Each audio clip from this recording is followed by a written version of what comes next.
என்னம்மா சித்ரா, அங்கிள் கூட எதுவுமே பேசாம உட்காந்துருக்க? அங்கிள், நான் உங்க கூட கோவமா இருக்கேன். ஏம்மா சித்ரா, அங்கிள் உனக்கு என்ன பண்ண?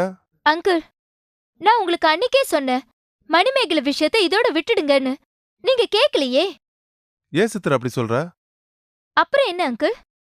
நான் இவ்ளோ தூரம் சொல்லியும் கேட்காம, நீங்க அப்பாக்கு ஃபோன் பண்ணி மணிமேகலையோட சகவாசத்தையே விட்டுடுன்னு பெரட்டிருக்கீங்க. சித்ரா, முதல்ல நான் சொல்றத கேளு. புதுசா என்ன சொல்ல போறீங்க? நீங்க பண்ணதுதான் சரின்னு சொல்ல வரீங்களா? சித்ரா, நீ அந்த விஷயத்த சொன்னதுக்கு அப்புறம் நான் மாமாவை நோட் பண்ணேன். ஓ, இதெல்லாம் வேற பண்ணீங்களா? சித்ரா, கொஞ்சம் பொறுமையா கேளு. அப்புறம் தான் தெரிஞ்சது மாமா மணிமேகலையோட டைம் ஸ்பெண்ட் பண்ணிட்டு இருக்காருன்னு. அது வழக்கமா நடக்கிற சங்கதி தானே. சித்ரா, நீ வேணும்னா உங்க அப்பாவுக்காக பொறுத்து போகலாம். ஆனா என்னால பார்த்துட்டு சும்மா இருக்க முடியல. அதுக்காக இப்படி அங்கிள் ஃபோன் பண்ணி அப்பாவை மிரட்டுவீங்க? அப்பா ரொம்ப அப்செட் ஆயிட்டாரு தெரியுமா? அது மட்டும் இல்ல, நீங்க எப்படி மணிமேகலையோட விஷயத்தை தெரிஞ்சுக்கிட்டீங்கன்னு தான் அவர் சிந்திச்சுக்கிட்டு இருந்தாரு. ஆமா, நீ எப்ப பாரு உங்க அப்பாவை தான் தூக்கி பிடிச்சு பேசிட்டு இருப்ப. கொஞ்சம் உங்க அம்மாவை பத்தியும் சிந்திச்சு பாரு சித்ரா. அங்கிள், நான் எங்க அம்மாவை பத்தி சிந்திக்காம இல்ல. ஆனா மணிமேகலையும் பாவம் தானே. அவங்களுக்கு என்ன வேணும்னாலும் அப்பா தானே பார்த்து பண்ணணும். நல்லா இருக்குமா நீ சொல்றது? அதுக்காக இப்படி ஒரு பொண்ணோட ரோட்ல சுத்திட்டு இருந்தா பாக்குறவங்க என்ன நினைப்பாங்க? அங்கிள், அவர் வேற யார் கூட போறாரு? தன்னோட பொண்ணு கூட தானே. அத மறந்துட்டு பேசாதீங்க. சித்ரா, மேகலா அவர் பொண்ணுன்னு உனக்கு எனக்கும் தெரியும். ஊருக்கு தெரியுமா சொல்லு? ஊருக்கு தெரியாதுங்கிறதுக்காக மணிமேகலை அவர் பொண்ணு இல்லைன்னு ஆயிடுமா? சித்ரா, இப்ப நீ என்னதான் சொல்ல வர? உன் பேச்ச பார்த்தா உங்க அப்பா பண்றதா சரின்னு சொல்லுவ போல இருக்கு. அங்கிள், முதல்ல நீங்க ஒன்னு புரிஞ்சுக்கணும். அப்பா லைஃப்ல நடந்த எல்லாமே அவர் கைய மீறி நடந்த விஷயங்கள். அதுக்கு அவர் எப்படி காரணமாவார் சொல்லுங்க? சரி, நடந்தது நடந்து போச்சு. இப்பதான் அவருக்கு குடும்பம்னு ஒண்ணு இருக்க. அதை விட்டுட்டு அந்த பொண்ணோட ஊர் சுத்திட்டு இருந்தா நல்லாவா இருக்கு? அங்கிள், ஏற்கனவே அப்பாக்கும் உங்களுக்கும் ஒத்து வராது. இந்த லட்சணத்துல நீங்க வேற அப்பாக்கு ஃபோன் பண்ணி திட்டி இருக்கீங்க.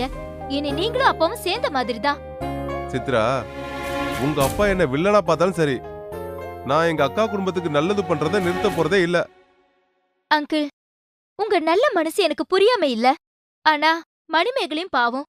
அவங்கள பத்தி நீங்க கொஞ்சம் யோசிக்கணும். சித்ரா, நீ சொன்னேங்கிற ஒரே காரணத்துக்காக தான் நான் இன்னும் பொறுமையா போயிட்டு இருக்கேன். அத நீ முதல்ல புரிஞ்சுக்க. நான் உங்களை புரிஞ்சுக்காம இல்ல அங்கிள். எதுக்கும் நீங்க இந்த விஷயத்துல கொஞ்சம் பொறுமையா போறது நல்லது. ப்ளீஸ், எனக்காக.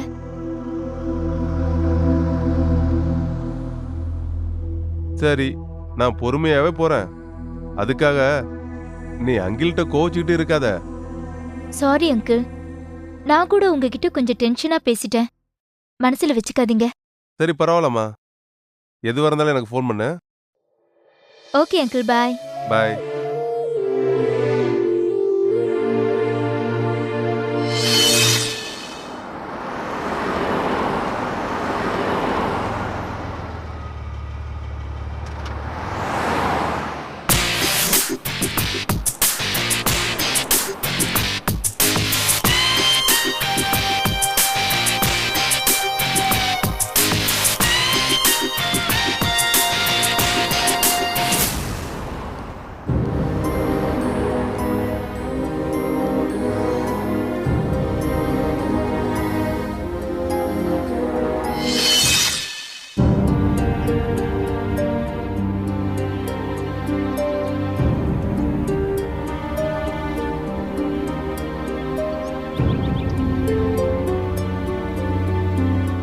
என்னங்க இங்க தனியா வந்து உட்கார்ந்து யோசிச்சுட்டு இருக்கீங்க?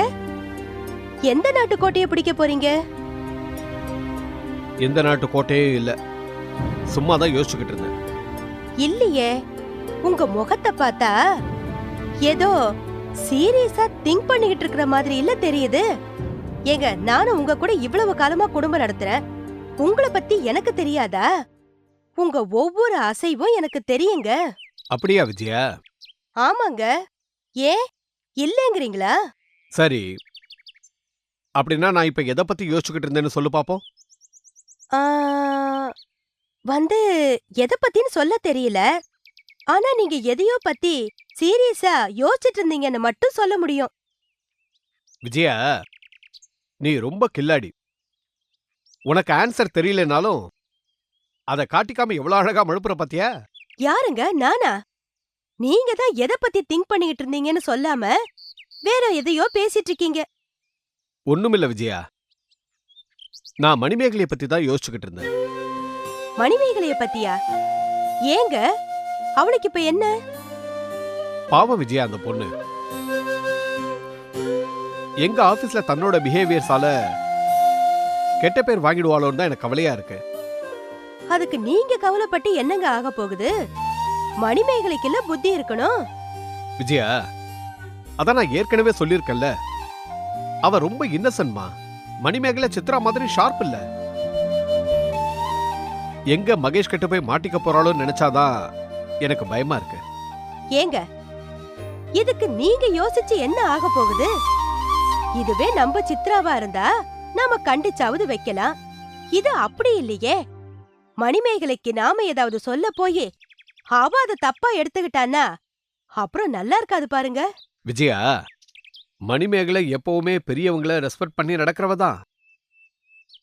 நீ சொன்னா அவ கண்டிப்பா கேட்டுக்குவா. இப்ப நீங்க என்னங்க சொல்ல வரீங்க? என்ன மணிமேகலைக்கு அட்வைஸ் பண்ண சொல்றீங்களா? அப்படியும் பண்ணலாம். ஆனா இது தற்காலிக தீர்வு தானே. நாளைக்கே இந்த மகேஷ் இல்லாட்டி இன்னொருத்த மணிமேகலுக்கு ப்ராப்ளம் கொடுத்தா என்ன பண்றது? அந்த பொண்ணு எங்க தான் போகும் சொல்லு? பொண்ணுங்க தனியா இருந்தாலே பிரச்சனை தான். நாம ஒரு லிமிட் வரைக்கும் தான் மணிமேகலை லைஃப்ல இன்வால்வ் ஆகலாம். அதுக்கு மேல நாம என்னங்க பண்ண முடியும் சொல்லுங்க? அதான் நீயே சொன்னியே, பொண்ணுங்க தனியா இருந்தாலே பிரச்சனை தான்னு. ஆமா, அது உண்மைதானங்க. அப்ப ஏன் நாம மணிமேகலுக்கு ஒரு நல்ல வரனா பார்த்து கொடுக்க கூடாது? என்னங்க சொல்றீங்க? மணிமேகலைக்கு நாம நல்ல வரன் பாக்குறதா? எப்படிங்க?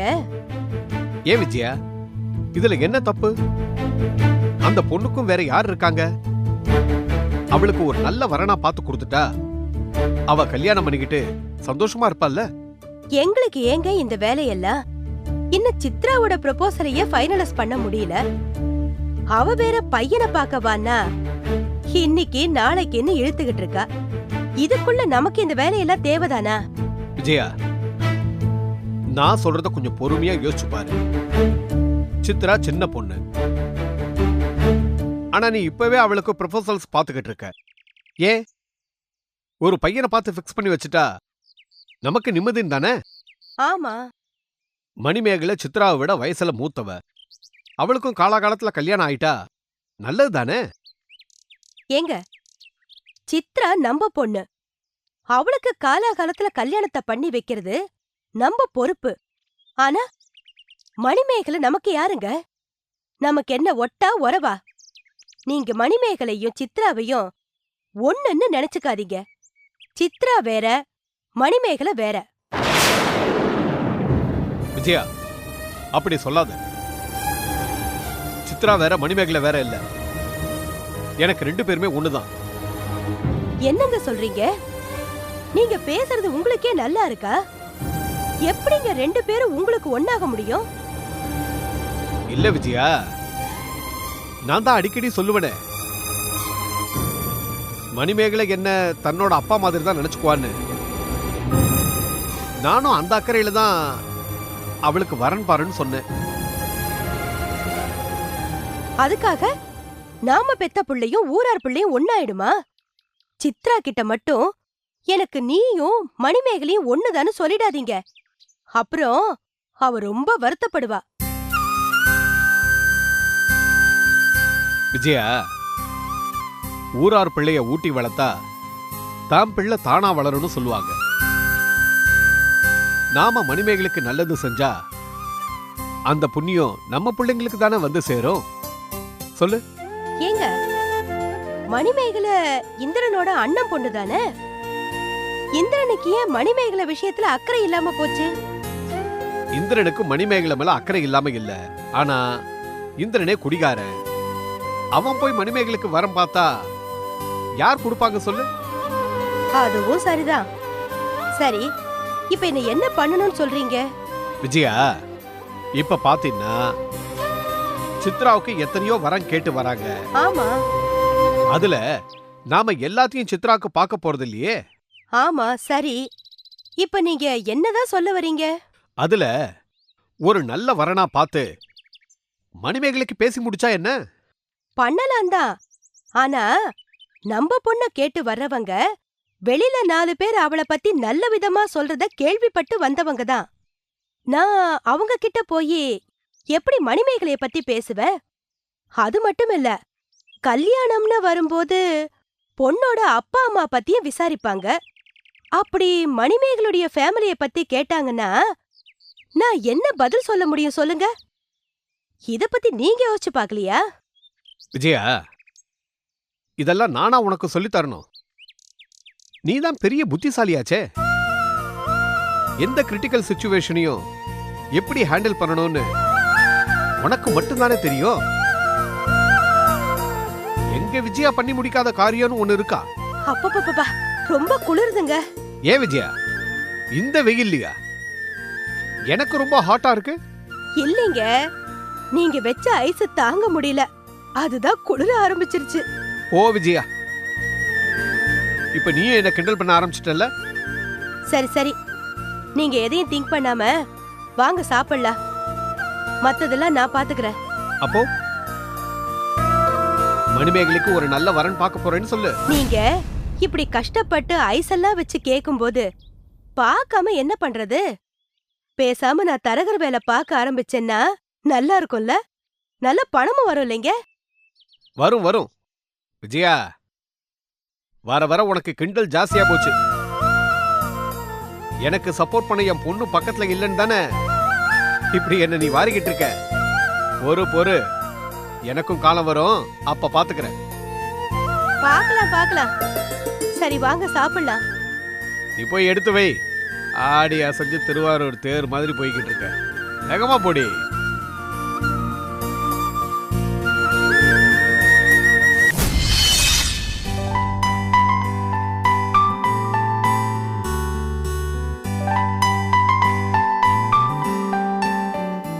ரொம்ப பிஸியா இருக்க சோபா? இல்ல, கொஞ்சம் க்ளோத்ஸ் காய போடணும். வெளிய மழை வரும் போல இருக்கு, அதான் யோசிச்சுட்டு இருக்கேன். ஏன் கேக்குறீங்க?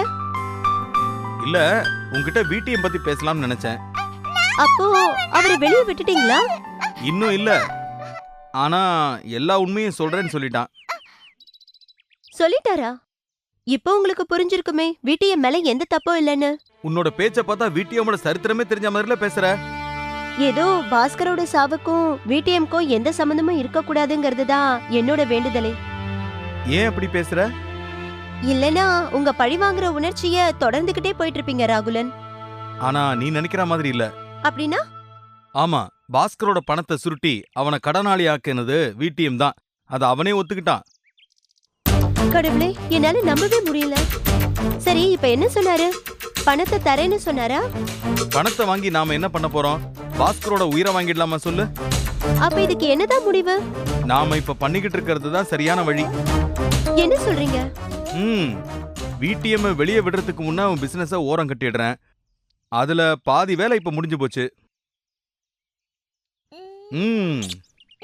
எவ்வளவு நாளைக்குங்க இத பண்ணிட்டு இருப்பீங்க? வேண்டாம், ப்ளீஸ் விட்டுருங்க. அப்படியெல்லாம் விட்டுட முடியாது சோபா. இன்னும் ஒரு 2-3 வீக்ஸ் தான். அதுக்குள்ள நம்ம வேலையை முடிச்சிடுவோம். அப்புறம் வீட்டியம் ஃப்ரீ பேட் தான். வெளியே வந்ததும் வீட்டையும் என்ன பண்ணுவாருன்னு நீங்க கொஞ்சம் கூட யோசிக்கலையா? யோசிக்காம இல்ல, நான் தான் இதை பண்ணினேங்கிறது அவனுக்கு தெரியவே தெரியாது. உங்களுக்கு தெரியாதுன்னு இல்ல, ஒருவேளை வெளியே வந்ததும் பாஸ்கரோட சம்பந்தப்பட்டவங்க யாரோ தான் இத பண்ணிருப்பாங்கன்னு புரிஞ்சுக்காம இருப்பாரா வீட்டியம்? அது அவனே கண்டுபிடிக்கட்டும். அதுவரை நான் அவங்கிட்ட போய் நான் தான் இதை பண்ணினேன்னு சொல்ல போறது இல்ல. அவர் இத கண்டுபிடிச்சதும் உங்களை சும்மா விட்டு வைப்பாரா சொல்லுங்க? நிச்சயமா அவன் போலீஸுக்கு போக போறது இல்ல. அவனுக்கு வந்த நஷ்டத்துக்கும் எனக்கும் சம்பந்தம் இருக்குன்னு அவனால ப்ரூவ் பண்ண முடியாது. அதே வேளையில மகேஷ் மேலேயும் வீட்டியம்க்கு ரொம்ப நம்பிக்கைன்னு சொன்னீங்க. அப்புறம் உங்க மேல தானே சந்தேகப்படுவாரு. அதுக்காகத்தானே நாங்க சீக்கிரம் மகேஷை விடிஎம்ட்ட இருந்து பிரிக்க யோசிச்சுட்டு இருக்கோம். கடவுளே, இன்னும் என்ன பண்ண போறதா உத்தேசம்? உங்க பேச்ச பார்த்தா நீங்க இப்போதைக்கு இந்த விஷயத்த முடிக்க போறதா தோணல. சரி சரி, நீ உன் தலையை போட்டு உடைச்சுக்கிட்டு இருக்காத. நான் சீக்கிரம் ஒரு முடிவுக்கு வந்துருவேன். ஏதோ என்ன நடந்துகிட்டு இருக்குன்னு உனக்கு சொல்லணும் போல இருந்துச்சு, அதான் சொல்லிட்டேன். அது ஒண்ணுதான் எனக்கு நிம்மதியா இருக்கு. தனுஷ், என்னப்பா பண்ணிட்டு இருக்க? ராகுலன், தனுஷ் நெக்ஸ்ட் மந்த்ல இருந்து ஸ்கூலுக்கு போகணும். யார் கூட்டிட்டு போவாங்க? அப்பா கிட்ட சொல்லிடுறேன், வீட்ல சும்மா தானே இருக்காரு.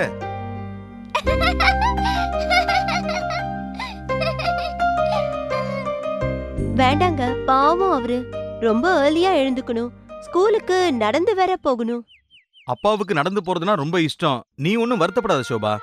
இல்லங்க, மாமா நடந்துதான் போகணும்னா நானே தனுஷ் குட்டிய ஸ்கூல்ல விட்டு வந்துருவேனே. அப்புறம் எதுக்கு மாமாவை தொந்தரவு பண்ணும்? ஏன் சோபா, அப்ப ஒண்ணு பண்ணாமே, நாம மதன் கிட்ட கேட்டா என்ன? வேண்டாங்க, கேட்டா மாட்டேன்னு சொல்ல மாட்டான்தான். ஆனா நாம இவங்களா ஹெல்ப் பண்ணுவாங்கன்னா தனுஷ் குட்டிய பெத்தோம் இல்லையே. விடுங்க, நானே எல்லாத்தையும் பாத்துக்கிறேன். ப்ளீஸ் சோபா, கோச்சிக்காத. நான் சீக்கிரமாவே இந்த வேலையில இருந்து விடுபட்டு என்னோட வேலையில சேர்ந்துருவேன். அப்புறம் நமக்கு ஒரு பிரச்சனையுமே இருக்காது. நானே தனுஷ் குட்டிய ஸ்கூல்ல ஏத்தி இறக்கி விட்டுருவேன். பாப்போம் அதுக்கு எவ்வளவு காலம் இருக்குன்னு. நீங்க நினைச்சீங்கன்னா எல்லாத்தையும் இப்பவே விட்டுட்டு நாமளும் நம்ம குடும்பம்னு இருக்கலாம். பாப்போம் சோபா.